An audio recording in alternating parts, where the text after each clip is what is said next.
NASCAR Craftsman Truck Series race is officially concluded from Bristol Motor Speedway, and Layne Riggs comes back from a spin and wins at Bristol. What's going on, guys? It's Daniel, and welcome back to our video. I just got done watching NASCAR Craftsman Truck Series race in Bristol Motor Speedway, the UNOH 200. We got quite a bit to talk about from this race. Let's go and talk about it. So at the start of the race, you had Jake Garcia lead the field from the inside with Corey Heim on the outside, and they battled side by side for the race lead. On lap number one of the biggest incidents of the race to take place when the guy eventually won the race, that being Layne Riggs, was spin in turn number one. He was trying to get the inside of Corey Day, trying to move up from 9th position, and just got under him. Way too aggressive from Layne Riggs on his part, trying to make a move on lap one of the race. A little unnecessary at that point, just way too crazy to make a move that early in the event. Once the yellow came out, Corey Heim would be declared the race leader. So on the restart, you had Corey Heim lead the field from the outside with Jake Garcia on the inside, and Corey Heim got a fantastic restart and was able to clear for the race lead. But then all of a sudden, Jake Garcia was keeping up with Corey Heim. It seemed like that 13 truck was really good early in this race,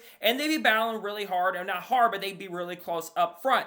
All of a sudden, on lap number 25 of the event, Chandler Smith, one of the drivers who we thought would be a front runner tonight, radioed in that he was starting to have an engine issue. And then a few laps later, lap number 32, the first playoff driver to run into problems as Chandler Smith would have an engine issue on the car and start fading back quite a bit as he was having a miss in the engine. He would eventually come down pit road on lap number 34 of the event, and then he'd be on pit road for quite a bit. Then he went back out on the track, and then Chandler Smith came back down pit road to fix ECU. He would not be a factor throughout the event. Meanwhile, as Corey Heim had the lead, he would catch Greg Van Alst in lap traffic, and Jake Garcia got a really good run on him with the lap traffic and was able to pass Corey Heim for the race lead. Corey Heim would try everything he could to get back by Jake Garcia, but it would not be enough as Jake would come off the corner and win stage number one, his first ever stage win, followed by Corey Heim, Caden Honeycutt, Tyler Ankrum, and Ty Majeski. Not sure what Greg Van Alst was doing there, to be honest. He was multiple laps down in the race. That cost Corey Heim stage number one.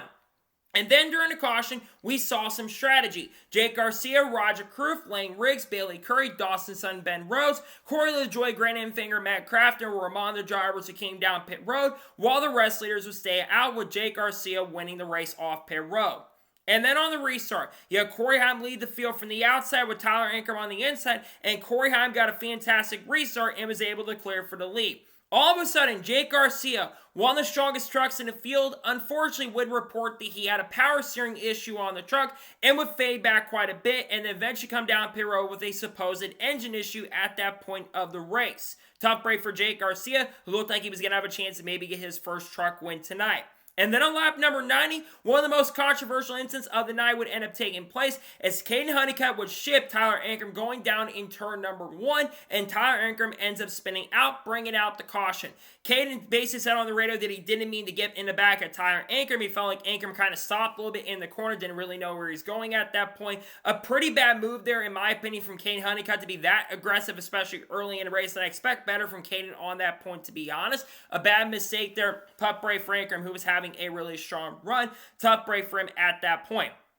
And then we saw a couple guys come down, Tanner Gray, Grant Enfinger, Matt Mills, and Grant Enfinger had to go to the rear because he had too many men over the wall. And then on the restart, you had Corey Heim lead the field from the outside with Caden Honeycutt on the inside, and Corey Heim got a fantastic restart and was able to clear for the lead. And same thing goes for Layne Riggs. Layne Riggs got a really strong run on the outside of, I believe, Gio Ruggiero and Caden Honeycutt and moved up to second position, and they battled for the lead, that being Layne Riggs and Corey Heim. The two strongest trucks all season long would battle back and forth for the race lead. Layne would go to the inside, Corey battled hard on the outside, even with the older tires. They battled side by side really hard, back and forth for the race lead, with him changing lanes throughout. Corey, though, was able to use that outside to his advantage and held him off on a really good run. Layne got runs to the inside and chance the opportunity to make the pass. They battled side by side, but eventually Corey Heim revealed, and coming off the corner, Corey Heim would win stage number two, followed by Layne Riggs, Ty Majeski, Caden Honeycutt, and Ben Rhodes. And then all the lap trucks have then come down pit road, except Cole Butcher, who'd be a factor later in this event, with Layne Riggs actually winning the race off pit road, followed by Tanner Gray, who took no tires on the stop. And then, of course, Ty Majeski got ahead as well.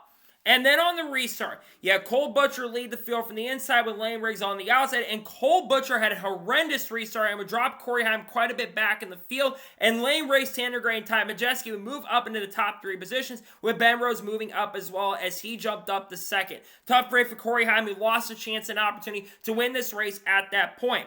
But Ben Rhodes was coming. His truck seemed to be really, really good on the early portion of the runs and was keeping up with the leader of the race, that of course being Layne Riggs at that point. And he put on a charge at that point to try to get there, but as they got to lap traffic in the race, Layne Riggs started pulling away and would continue to start pulling away at that point. He had a great battle between Corey Heim and Ty Majeski at the end as he was starting to charge his way up to the front, but no one would challenge Layne Riggs at the end of the event as Layne Riggs would come off the final corner and win his third race of 2025 and lock his way into the next round of the playoffs with the victory. Layne Riggs, what an incredible comeback for Layne. Obviously, like I mentioned, he spun out early in the race on lap number 1, kind of like how Danny Sullivan did in the Indy 500. An incredible comeback for Layne. That truck looked really, really good. If he got back up front, you knew he was going to be a factor with the pace and speed he showed. He's been really the only guy this year who's been able to keep up with Corey Heim on a week-by-week basis. He's continuing to do that. He's the only other driver to win that's not named Corey Heim in the last few months. Congratulations to Layne. Put on an incredible burnout after the race as well and celebrated with the fans. Congratulations to Layne. A well-earned and well-deserved victory. I think he had the truck to beat, to be honest, at the end of the race. A fantastic run for Layne. Congratulations to him on picking up the win. So now we're going to go ahead and take a look at the race results. Then we'll take a look at the playoff standings and I'll get my thoughts and score on today's race.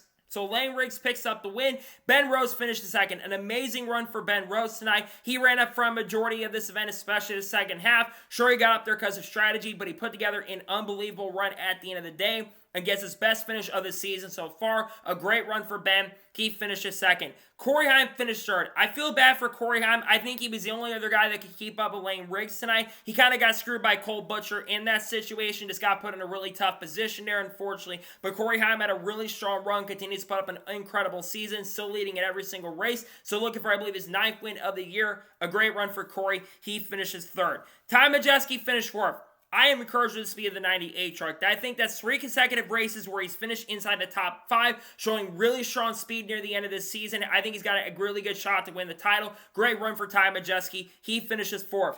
Daniel Hemrick finished 5th. He started these playoffs on a really strong note, finished in the runner position at Darlington and comes home with another top 5 in 5th at Bristol. A great run for Daniel Hemrick. Ran up front at points in this race, showed top 10 speed all night long. A great night for him. He finished 5th. Tanner Gray finished 6th. Another really solid run for Tanner Gray. Faded near the end, but he gets back-to-back 6th place finishes, showing some really solid pace and speed near the end of this season. Good night for Tanner. He finished 6th. Connor Mosak finished 7th. A decent night for him. Ran in the top 10 in the majority of the race. Showed some really good pace and speed on the track. One of his better runs of the season, especially on ovals. A good night for Connor. He finished 7th. Andres Perez finished 8th. A really good night for Andres tonight. He ran top 5 and top 10 pretty much this whole entire race. One of the best races I think he's put together in his NASCAR Craftsman Truck Series career at this point. A really strong night for him. He finishes in 8th. Corey LaJoie finished 9th. What a great comeback for Corey LaJoie. LaJoie was about a 10th to 15th place truck, but it seemed like on the long run that 77 showed some really good speed. A very good run for Corey to score a top 10 finish in 9th. And Matt Crafton comes home in the top 10. Not a bad night for Matt Crafton. One of his better runs of the season. It's just been a disaster season for the 88 team. We obviously know that Matt Crafton is retiring at the end of the year. A solid night for Matt. He finished 10th. Corey Day finished 11th. I know 11th isn't great, but it's another solid run for Corey Day. He's getting better at oval racing. He ran top 10 quite a bit of this race, lost some of the speed and momentum at the end. Tonight was a solid run for him. He finished in 11th. Caden Honeycutt finished 12th. Decent night for him, but not a great night for Caden Honeycutt. We're not sure what's going to happen between him and Ankrum after what happened on the track. Decent night, but not a great night for him after showing really strong pace and speed. Gio Ruggiero finished 13th, plummeted near the end, unfortunately. He does get a top 15, but he is the third highest finishing Tricon Garage truck tonight. Does get a top 15. Parker Kligerman finished 14th. Not a bad night for him. He was really moving up to the field. His truck was really, really good as fast as the leaders at point, so decent night for him. Raj Crew finished 15th. He ran top 10 at points, but he just never had the handling on the truck all night, unfortunately. Just didn't show the pace and speed, but with drivers having issues and problems, he does recover to finish in the top 15. Not a bad night for him, all things considered. It could have been a worse night for him for sure. It wasn't a great night by any stretch of imagination, but he did show some solid pace and really good speed in tonight's race, so not a bad night, all things considered. Matt Mills finished 16th. Decent night for him to finish in the top 20. Dawson Sutton finished in 17th. Does get a top 20. Connor Jones finished 18th. Hey, one of the best runs Connor Jones ever put together. He's still spun out of practice today, but he does get a top 20 finish.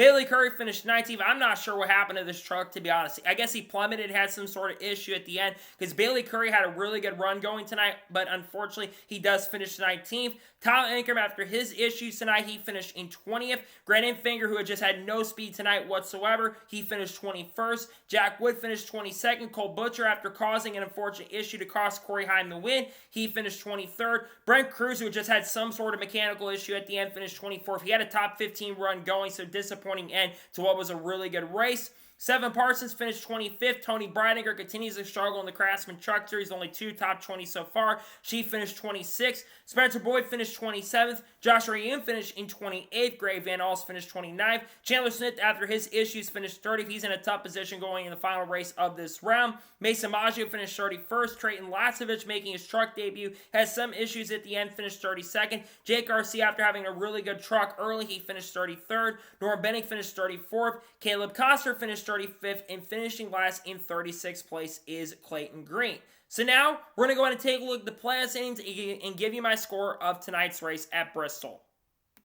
Now let's take a look at the playoff standings after the second race of the round of 10. So Corey Heim and Layne Riggs, of course, are locked in, and Corey Heim has actually advanced with the win, of course. Dale Hemrick is 57 points above the cutoff line. Ty Majeski's 53 up. Both Tyler Ankrum, Grant Enfinger, even with their issues, are 29 points up. Kaden Honeycutt is 18 points up, a really good swing for him. And Raj Groove is 14 points above. Meanwhile, Jake Garcia is down by 14, and Chandler Smith is up by 24. I think Jake Garcia has a decent shot to make up a lot of points, but Chandler Smith is in a must-win situation going to the next race, which is New Hampshire, which he could be a factor in New Hampshire. Who knows at this point? But I think it's going to be tough for those two guys because of the 8 above. I think those two could be going home, which is surprising considering I had Chandler Smith going to the championship for a tough break, all things considered at this point.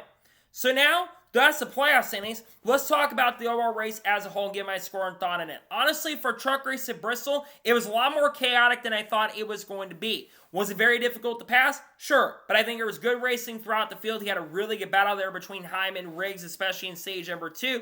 But once he got to stage number 3 and Layne Riggs got the lead, there just never was really any action at the end. To be honest, in the final 100 laps, I could take or leave the final 100, but I think there were some good battles throughout the night. Stage 1 was fun at times. Stage 2 was fun. It was definitely good moments for sure in tonight's race. My score tonight's Craftsman Truck Race, I'm going to give this race overall 8 out of 10. I think it was a solid race for sure. Had some good moments. The ending was not great, to be honest, but I think it was a solid race overall. My score is going to be an 8 out of 10. So, that is going to be it for the NASCAR Craftsman Truck Series race review from Bristol Motor Speedway. I want to thank you guys for watching. Please subscribe to the channel, notifications on, so if I win a video, it does go live on my channel. Follow me on Twitter, Facebook, and Instagram, and support me on Patreon as well. Let's description below that, and comment your thoughts below on today's race. Your thoughts on tonight's race, let me know below. Let me know your thoughts in the comments below, and congratulate Layne Riggs on picking up the win.